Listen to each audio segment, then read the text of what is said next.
We'll guide you through how to create effects in DaVinci Resolve. If you find this helpful, consider subscribing and liking the video.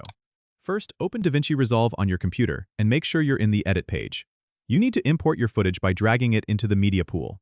Once your clips are in the timeline, go to the Effects library, which you can find in the top left corner. Click on it, and you'll see a variety of categories like Resolve effects, titles, generators, and transitions. Let's say you want to add a transition between two clips. Go to the Transitions section, and you can choose from options like Cross Dissolve or Dip to Color. Drag the transition you like and drop it between the two clips. You can adjust the duration by clicking on the edge of the transition in the timeline and dragging it. For more advanced effects, head over to the Resolve Effects tab. Here you can play with effects like blur, glow, or noise reduction. Drag the effect you want onto a clip in the timeline. To customize it, go to the Inspector panel on the right.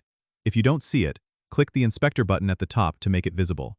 Here you can tweak parameters like intensity, threshold, or blend mode, depending on the effect you've chosen. You can also keyframe these parameters if you want the effect to change over time.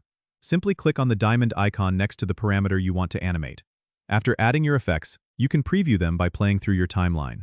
If you want to apply the same effect to multiple clips, you can copy the effect by right-clicking on the clip with the effect, selecting Copy, then right-clicking on another clip and choosing Paste Attributes.